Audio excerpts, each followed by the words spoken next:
Hey, Billy, what did you like about Bobby Miller? No, first off, just I think his size, his athleticism, he averaged 95 miles an hour his fastball, and I think those three ingredients is like a pretty good foundation to start. And then you start layering on, how improved his secondary pitches were, the multiple plus ones, and I think just like the character of the kid, the makeup, and all our intel was very strong on him. He seemed like the numbers suggested he struggled a bit last year with command. I know it was a small sample size this year, but you guys see that marked improvement in that regard? Yeah, that was one of the things that it was like a trend up in his delivery. If you go back and look at 2019 and then look at 2020, he made significant adjustments for the better. We thought that was a very positive sign of his aptitude and athleticism. We our pitching group on the player development side loved kind of the direction he was going and what he was doing, and are ready to take it to the next level on the next few steps that they see fit. You have a comparable for him?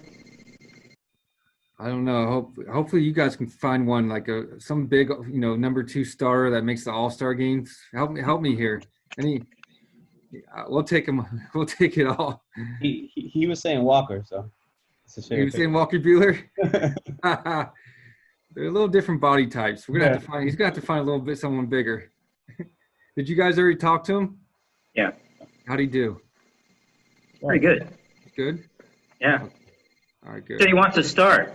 Do you want him to start? He better want to start. Yeah, we're playing on it. Is it one of those things you mentioned, like the direction he was going in? Did the shortened season maybe hurt his stock a little bit, maybe in retrospect? It's hard to tell. Like we still don't have a great feel of how teams are valuing the small sample size. I kind of like need to go back and analyze tonight and see if we can make any conclusions out of it. But I think so. I mean, listen, he was off to a great start. They faced good teams. He pitched well. I think if he would have gotten deeper into ACC play, I think it would only helped his stock. What were you able to do evaluation-wise during the shutdown with him? Did you see video? Did you get anything new? Yeah, he was, every kid kind of treated it differently. He was on the quiet front with new additional video, but we were able to watch every outing that he made this year. We went back to 2019 and kind of like we're able to view several of those outings. And then, we have a few Louisville connections, like, with Will Smith and Devin Mann, and just being able to talk to different sources, coaches, player development guys who knew him and who have seen him. We were able to do a lot of research on him. Is it just a fluke that you seem to draft so heavily out of the Southeast area? I want to get Marty Lamb's name in the paper again. I know Bill wrote that nice article about him, so it's all we got to give a lot of credit to Marty Lamb. He does a great job. I don't know. It just does seem to kind of fall that way. It's not anything we pre-plan. I swear, it just kind of keeps falling that way.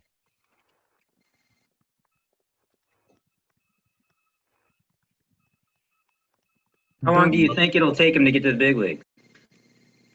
I don't know. We don't even know when we're playing this year. Are we playing this year? Next year? When are we playing? Come on.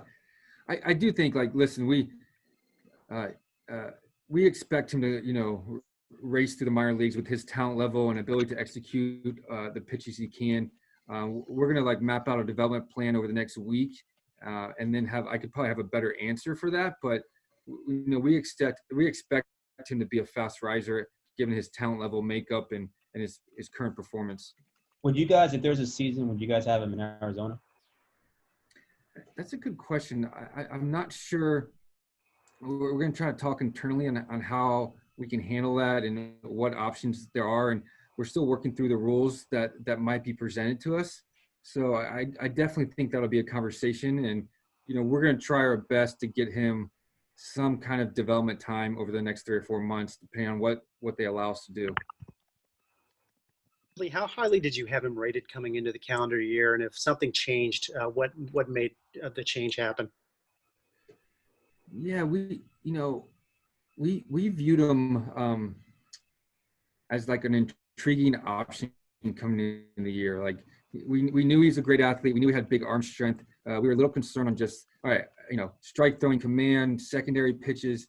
And he, to give the kid credit, he made big adjustments in his delivery. He made big adjustments in his slider. I think it's just overall fastball rose by 3 miles an hour. So like it kind of all came for him together. And it was kind of a, off season, early season potential click to pick that, quite frankly, as soon as we saw the first start, we were like, wow, like it happened. Well, you had talked about college pitching and high school hitting coming into this as being pretty deep, especially in the first round. Did it kind of play out sort of the way you would have expected coming into it, or after having the first round, now did anything seem different to you? No, that was pretty close to how we thought. I mean, we thought the depth in those two areas would push back, one of the more talented guys that we liked. So that was kind of how we envisioned it, and thankfully it happened. How did the process go? Just in terms of being remote and all that. We had a big Zoom call, with all our scouts, and it was kind of nice to see their faces and talk a little bit, but it was kind of quiet because I think we had a small group at the stadium that was able to, talk strategy and figure out plans and kind of continue to like map the draft and make sure we were on track to make a good decision. Our guys are kind of far away in Zoom. We were checking in with them a little bit, but it was a little hard, honestly. I think tomorrow, with the fast moving pace and more options and more rounds and more players, it'll be a lot more interaction with our group. I think everyone, maybe it was just me. We were all a little nervous, the nerves kind of start going, and it was pretty quiet, honestly. Who from you guys was there, Billy, for Bobby's first start at Ole Miss, the one that impressed you?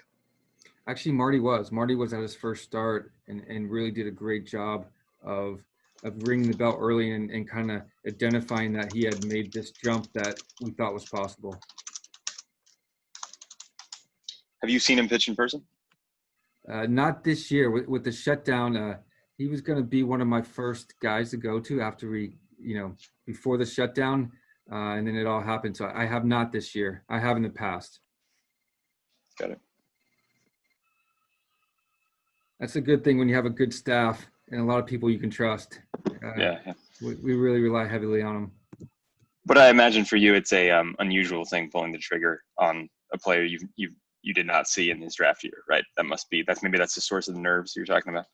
A little bit, yeah. It's made it more difficult to throughout this process. But to be honest, you started to get used to it because I was only able to see 50 or 60 players given in this calendar year, and that's just the reality. So there's just no way.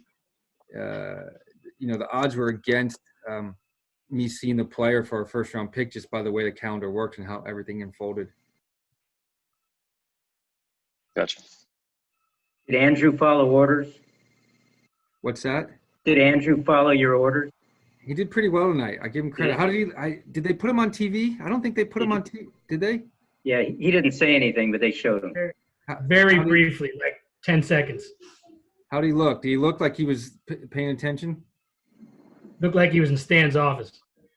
He was. He was. That was his home tonight. Hey, Billy. A lot of this organization's first-round picks the last couple of years have been college players from the southeast region of the country, especially a lot of guys from Louisville, Vanderbilt, that area. What is it about that demographic that specifically appeals to you guys in the draft? Yeah, I was saying earlier, like it really isn't pre-planned. To their credit, I think Louisville and Vanderbilt and the college programs in that area do a really good job of recruiting and developing talent. So I think there's a pipeline that they create, and then a lot of the similar skills and attributes that they look for as we like also, and it just seems to kind of match up every year. And it's not pre-planned at all, and it's worked well. And our area scout there, Marty, like I was saying earlier, does a great job. So it's just something that kind of keeps happening. To follow up with that, a scout like Marty, who has such a great track record of identifying and signing guys, in a year like this where there's so many more limited looks, is there an extra emphasis on relying on your most trusted scouts? Definitely. I mean, I think all our guys do a really thorough job. Marty, especially as we've talked about in the past, is as you know him as a person, he's very trustworthy. He's very thorough. So everything he says, we take as gospel, and it makes a big difference in the confidence in these picks. And again, especially in this year, without really seeing as many players as we usually do in person. Thank you. Yeah.